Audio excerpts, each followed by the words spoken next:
अस्सलामुअलैकुम। Exercise 1.2 question number 1। इसके अंदर हमने ये चार टाइप्स के मैट्रिसेस को आइडेंटिफाई करना है: row matrix, column matrix, square matrix और रेक्टेंगुलर मैट्रिक्स। तो पार्ट ए है, matrix A is given which is 5 और 4। इसके अंदर आप देखें एक कॉलम है और दो रोज है। तो इसके आंसर हमारे पास क्या क्या हो सकते हैं। ये कह सकते हैं कि इसका आंसर हमारा क्या हो सकता है कि ये क्या है, कॉलम मैट्रिक्स है। क्या है? Column matrix.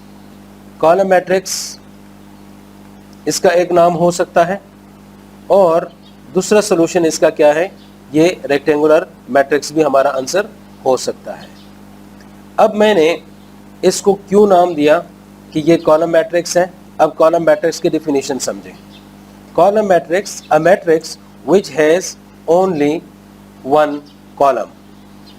Only one column, ऐसा मैट्रिक्स जिसमें एक ही कॉलम हो, यानी एक से ज्यादा कॉलम ना हो। अगर एक से ज्यादा कॉलम हो तो उसको कॉलम मैट्रिक्स नहीं कहेंगे। सिर्फ एक कॉलम हो, रोज जितने भी हो, लेकिन कॉलम एक हो तो वो कॉलम मैट्रिक्स है। उसके बाद दूसरा हमने इसको कहा कि ये रेक्टेंगुलर मैट्रिक्स है। रेक्टेंगुलर मैट्रिक्स उसको कहते हैं जिसमें नंबर ऑफ रोज और नंबर ऑफ कॉलम्स इक्वल ना हो।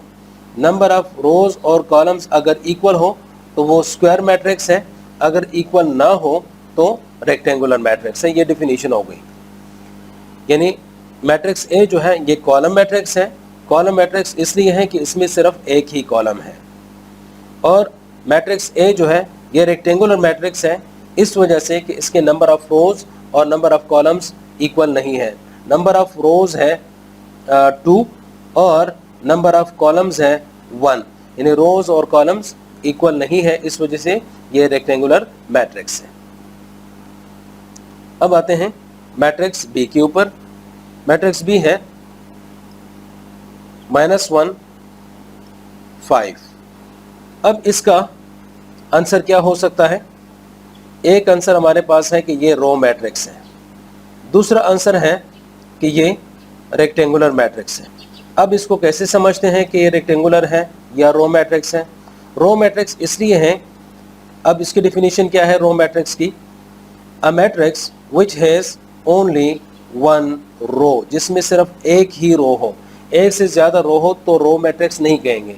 अगर एक ही रो हो तो उसको रो मैट्रिक्स कहते हैं। जितनी भी कॉलम्स हो, कॉलम 1 2 3 जितनी भी हो, लेकिन अगर एक ही रो हो तो रो मैट्रिक्स है। इसी तरह रेक्टेंगुलर मैट्रिक्स की डिफिनीशन ऊपर लिखी हुई है।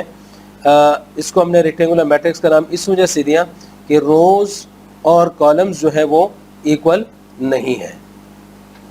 रोज और कॉलम्स इक्वल नहीं है। क्यों इक्वल नहीं है? इसके अंदर देखें, रोज है 1 और कॉलम देखें 2 है। कॉलम 2 किस तरह से? कॉलम नंबर 1 और ये कॉलम नंबर 2। तो एक रो है और 2 कॉलम्स है। ऊपर वाले में चेक करें, 2 रोज है, रो नंबर 1 और रो नंबर 2। तो दो रोज और एक कॉलम। यहाँ पर 2 रोज और 1 रो और 2 कॉलम्स। अब आते हैं सी के ऊपर। मैट्रिक्स सी है जिसके अंदर एलिमेंट्स हैं एक ही है। अब इसका आंसर क्या हो सकता है? एक आंसर इसका नाम है, इसको कहते हैं रो मैट्रिक्स। दूसरा आंसर हो सकता है कॉलम मैट्रिक्स। तीसरा आंसर भी इसका हो सकता है स्क्वायर मैट्रिक्स। अब इनकी डिफिनीशन भी साथ साथ याद रखें। इसको रो मैट्रिक्स का नाम क्यों दिया? इसमें देखें, अगर मैंने रो मैट्रिक्स का नाम लिया तो इसका मतलब इसके अंदर एक रो होने चाहिए। तो आप जरा चेक करें, इसमें एक ही रो है। इसमें कितनी रोज है? एक ही रो है। तो which has only one row. Column matrix क्यों कहा? इसके अंदर कॉलम्स देखें एक होने चाहिए, तो एक ही कॉलम है, तो ओनली वन कॉलम। और स्क्वायर मैट्रिक्स क्यों कहा? रोज और कॉलम्स इक्वल है। रोज और कॉलम्स अगर इक्वल हो तो स्क्वायर मैट्रिक्स है, अगर इक्वल ना हो तो रेक्टेंगुलर मैट्रिक्स है। क्योंकि इसके अंदर नंबर ऑफ रोज है 1 और नंबर ऑफ कॉलम्स है 1। तो रोज 1 है जिसकी वजह से हमने इसको रो मैट्रिक्स का नाम दिया। कॉलम मैट्रिक्स का नाम इस वजह से दिया कि उसके अंदर एक ही कॉलम है। स्क्वायर मैट्रिक्स का नाम इस वजह से दिया कि इसमें नंबर ऑफ रोज और नंबर ऑफ कॉलम्स इक्वल है। उसके बाद है मैट्रिक्स डी विच इज 2 3 1 5। अब इसका आंसर क्या हो सकता है? इसका आंसर है स्क्वायर मैट्रिक्स। अब इसको रो मैट्रिक्स नहीं कह सकते क्योंकि एक रो नहीं है, 2 रोज है। और कॉलम मैट्रिक्स नहीं कह सकते क्योंकि इसके अंदर 2 कॉलम्स है, एक से ज़्यादा है। तो इसका एक ही आंसर होगा स्क्वायर मैट्रिक्स। अब स्क्वायर मैट्रिक्स क्यों नाम दिया? क्योंकि number of rows is equal to number of columns. Number of rows और नंबर ऑफ कॉलम्स इक्वल हो तो उसको स्क्वायर मैट्रिक्स कहते हैं। तो इसके अंदर 2 रोज है और 2 कॉलम्स हैं, तो इस वजह से ये क्या है? स्क्वायर मैट्रिक्स है। मैट्रिक्स ई ये है 2 3 -1 1 5 4। अब इसका आंसर क्या हो सकता है? इसको हम कहते हैं रेक्टेंगुलर मैट्रिक्स। अब रेक्टेंगुलर मैट्रिक्स क्यों है? देखें, रोज और कॉलम्स स्क्वायर में देखना है, स्क्वायर और रेक्टेंगुलर में नंबर ऑफ रोज और नंबर ऑफ कॉलम्स को देखना है। इसके अंदर देखें, नंबर ऑफ रोज है 2 रोज है। क्यों? ये row number 1, this is row number 2। और कॉलम्स कितनी है? 3। Column number 1, column number 2, column number 3। तो 3 कॉलम्स हैं, 2 और 3। इसका मतलब कि number of rose is not equal to number of columns, therefore it is a rectangular matrix। अगर ये इक्वल हो तो फिर स्क्वायर मैट्रिक्स। उसके बाद है f -1 1 0 5 2 -1। अब इसका नाम भी क्या है? Rectangular matrix. कैसे पता चला?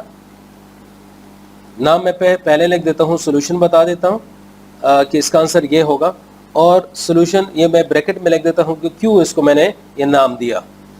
आप नंबर ऑफ रोज और नंबर ऑफ कॉलम्स को देखें क्या इक्वल है कि नहीं।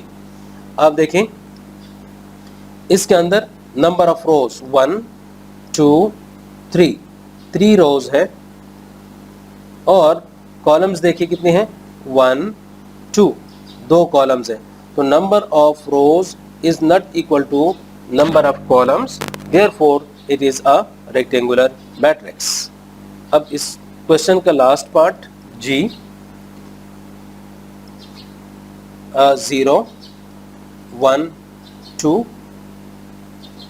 3 1 4 1 3 2। अब इसको हम कहते हैं कि ये क्या है? स्क्वायर मैट्रिक्स है। स्क्वायर मैट्रिक्स क्यों है? क्योंकि इसके अंदर हमने नंबर ऑफ रोज और नंबर ऑफ कॉलम्स को देखना है। तो number of rows is equal to number of columns. देखें कि क्या वाकई इक्वल है। रो नंबर 1 2 3 और columns 1 2 and 3। 3 rows and 3 columns. तो रोज और कॉलम्स इक्वल हैं, therefore it is a square matrix.